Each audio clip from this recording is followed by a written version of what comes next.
ni mapenzi ya Mungu kila tunapofanya mambo ya mafanikio tufanikiwe kwa jina la Yesu.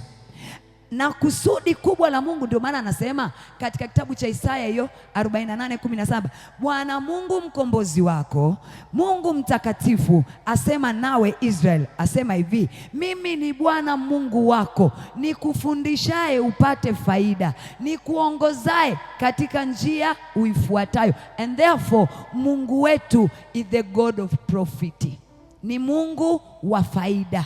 Faida ni nini?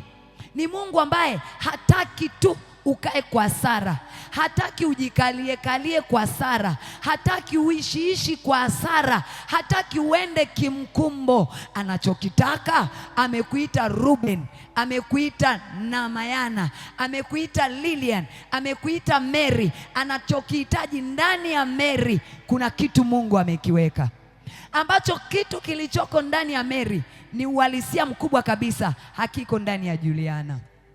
Alichokiweka ndani ya Ruben hakipo ndani ya mtu mwingine. Ninaongea na watu wenye thamani, na ndio maana Mungu wakati anamwandaa Yeremia alihesitate, alikata tamaa.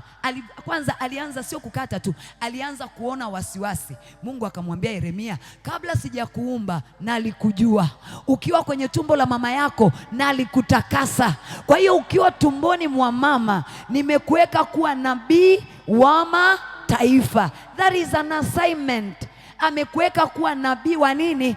Tangu ukiwa tumboni mwa mama yako nalikuweka kuwa nabii wa mataifa. Nawe utakwenda, nawe utafanya, nitakapokuagiza utakwenda.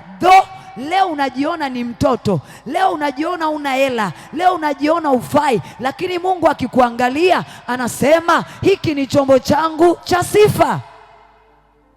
Haleluya, haleluya. Kwa hiyo tukubaliane kwamba Mungu wetu ni Mungu wa faida, na Mungu wetu katika kila anachokitaka tumfanyie anahitaji tumzalie faida, anahitaji tumzalie matunda. Lakini on the way sasa, wakati tunamzalia matunda, kuna mashambulio. Mashambulio tunayokutanaga nayo ni mashambulio ya mazingira, mashambulio ya kwenye familia, mashambulio ya kwenye miungu, mashambulio ya mababu, mashambulio ya mahali pa kazi, mashambulio ya aina ya viti vya wafalme, nayo ya pogo kwa ajili ya kukuzuia. Lakini kijana aliyoko hapa leo, hata ukutane na nini, lazima uwe kisu, lazima uwe chuma, lazima ukatae kuzuiliwa njiani kwa jina la Yesu. Lazima ukatae kuzuiliwa nini? Sio kijana unakutana na kakitu kadogo tu ofisini, mmepishana watu wawili watatu, afu sema naandika barua ya masaa 24, sitaki tena hiyo kazi. Tabia za kuzirazira tu ni kujikana. Umenielewa? Mungu anapokuweka mahali unatakiwa upambane. Kijana wa kike, kijana wa kiume. Tena mpaka sasa hivi maroho yameingia ajabu, mpaka kijana wa kiume nao wanazira. Wanazira. Ameambiwa fanya kazi hapa, bosi amekagua haijakaa sawa, umeamua karudie, anazira. Bro, sikiliza, Mungu anachenji dunia, wale wampendao ndio watakaokula nchi. Umenielewa? Fanya kazi, huna namna ya kutanguliza kuzira. Eti kwa sababu huyu hapa anihitaji mimi, hanionagi mimi, alafu unategemea utoboe. Maisha tunavyoyaendea sasa hivi, ufalme wa Mungu unatekwa na wenye nguvu. Haupo kwa shetani, hauko kwa Mungu, alafu unazira. Wengine wana apply paka minuno, mke wake hajampa hela nyumbani na anajua hajapata hela, anaweka paka mnuno kwenye familia. We kijana bado hujajielewa, toka hapo kwa jina la Yesu. Unazaazaa ovyo tu, alafu unazira. Mimba kwani ni yangu ni yako? Mmepeana mimba, mmemaliza, alafu leo unasema mimba ni yako. Nani? Sijajiandaa kuwa baba. Na ulivyokuwa unafanya, yuko anapambana, anatoa ile hapo, ukimwangalia na wako hata hapa wanapambana kweli, lakini kuna riziki haziwezi kuingia bro, kwa sababu we kila sketi unayoiona mbele yako ina cross, unaiona ni ya kwako. Kila mguu unaouona wa bia, sijui wa soda, wa kwako. Alafu basi baada ya hapo unajiachiaga tu, watalea wenyewe. Alafu unategemea hiyo damu ya kwako, hiyo damu ya kwako ambazo umezigawa mtaa mzima, yani ndio kidume wa mtaa, unategemea unatoboa hapo. Kuna vitu huwezi kutoboa. Naongea na mtu mmoja hapa. Haleluya. Nikuhakikishie tu hospitalini tuna dawa za aina hizo mbili, za kuchanganya na maji na ambazo uchanganya, na zingine zinazokuja na maji yake. Kwa hiyo usitegemee kama nitatumia tafsiri sana wakati niko na vijana wenzangu. Taangalia wakati unapokea uchanganye na maji au usichanganye nayo. Si kuna diclofenac, hiyo imeshachanganywa, inatuliza maumivu. Lakini kuna Cristapen, lazima udilute. Si ndio Haleluya. Kwa hiyo utaangalia hii dawa reconstitution yake ni ya kuchanganya au kuacha, lakini kikubwa ifike ulipo. Wakati Mungu amekuumba ili umzalie faida na umletee faida kwenye kila unachokiendea, kuna vitu ambavyo unatakiwa uende navyo, uvifanye. Naongea na watu wakuu walioko hapa. Mungu hajakuumba randomly uje tu ukae uteseke. Yani unachorithi peke yako ni jina la ukoo kwenu. Kuna vitu Mungu ameweka ndani yako, unatakiwa pia uvirithi. Hiyo mali, pesa, magari, heshima, unatakiwa uvirithi.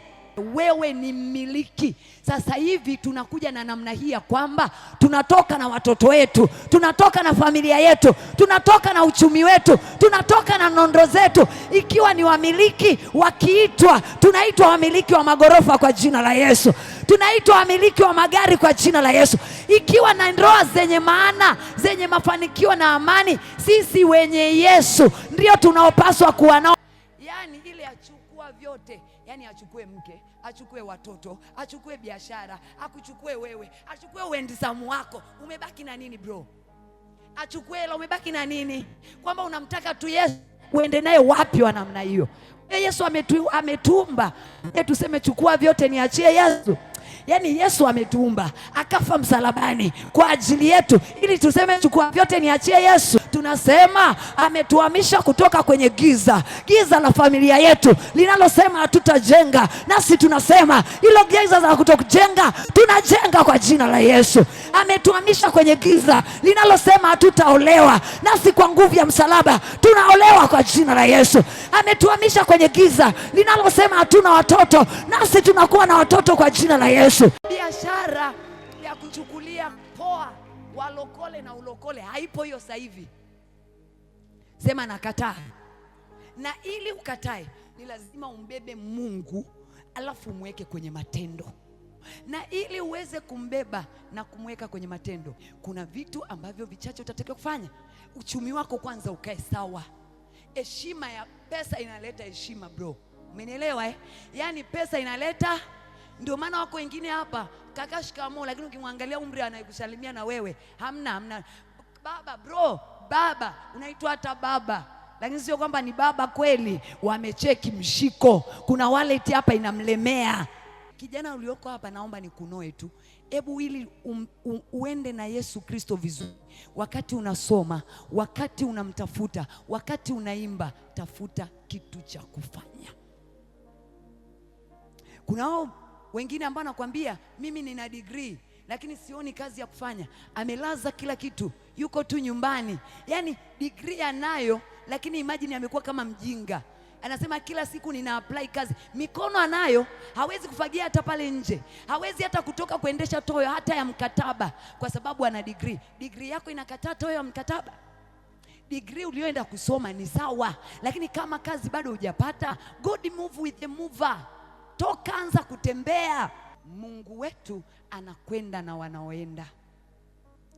Mungu wetu anafanya kazi na walioko tayari kwenye mstari. Na ndio maana leo ninachotaka kukuambia pia, kama kijana, ni lazima uwe na mawazo ya mkakati ya kufanya vitu vya ujasiriamali.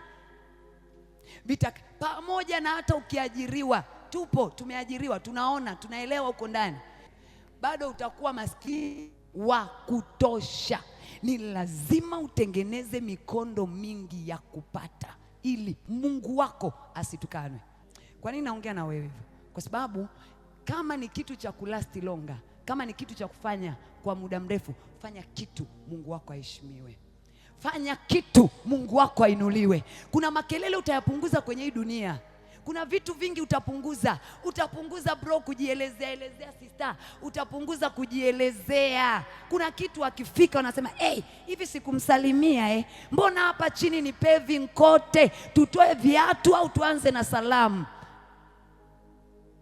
Inaweza ikawa ni maneno magumu kwako, lakini kuna siku utanikumbuka. Utanielewa tu vizuri. Kwa nini? Ni kweli vitu vingine havitafanyika kwa haraka, lakini perseverance, ujasiri. Unaona nini? Mungu wakati anamwambia Yeremia, alimwambia unaona nini? Alichokuwa na kicheki ndani ya akili ya Yeremia ni vision. Can he take a vision? Can he write a vision? Can he see properly? Anaweza akaona, anaweza akatambua, anaweza akafanyia kazi, anaweza akaandika njozi. Haleluya! Ndio maana anasema kwamba pasipo maono watu wangu watafanyaje? Watashindwa kujizuia. Kwa nini? Chochote kitakachokuja mbele yako utabeba. Chochote kitakachokuja mbele yako utaona ni poa, utaona ni cha kwangu, utaona ndio hivyo, hiki kinafaa, hiki ndio cha kwangu. Kwa nini? Huna maono. Unapoelekea wewe, umetoka hapa sasa hivi ukapanda gari unaenda zako Moshi, alafu Moshi una mahali unapoenda, eti umefika pale stendi na gari lako la BM, alafu unasema konda nishushe. Unashuka wapi? Nashusha Moshi. Alafu unapita unaangalia, hey, watu wa Moshi ndio wako hivi, mbona mji ni msafi, mbona kama sio Arusha? Alafu unapanda gari lingine kutoka Moshi unakuja Arusha. Hata pipi hujanunua. Kwa nini? Haukuwa na malengo. Maana yake ndio pasipo malengo. Na nikuhakikishie hata hela zinafata malengo. Hata kazi ya mikono yako inafata nini? Kuna hela nyingine Mungu bado hajaziachilia zifike kwako. Kwa nini? Hajaona malengo, hajaona mpango mkakati. Atakapoona, anajua huyu nikimwachilia milioni 3 haiwezi kumharibu akili. Nikimwachia milioni haiwezi kumharibu akili, haiwezi kumharibu ufahamu.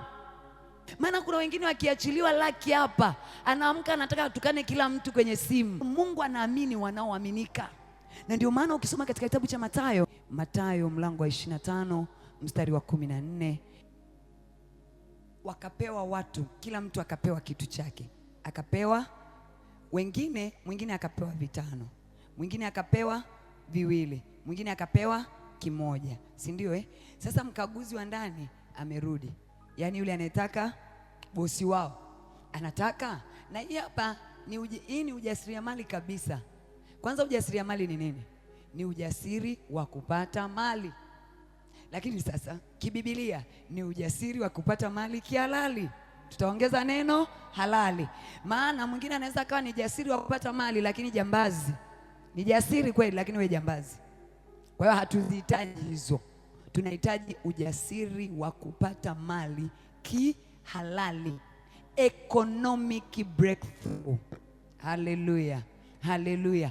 Kwa hiyo huyu mtu akaja akatoa talanta, akampa mmoja 5, akampa mwingine 2, akampa mwingine 1. Kama ambavyo Mungu amekupa vipaji, karama mbali ndani yako.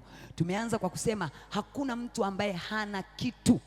Kila mtu ana kitu Mungu alichoweka ndani yake. Ndani ya wale waliopewa kuna aliyepewa 5 akapambana nazo akarudisha 5 zingine.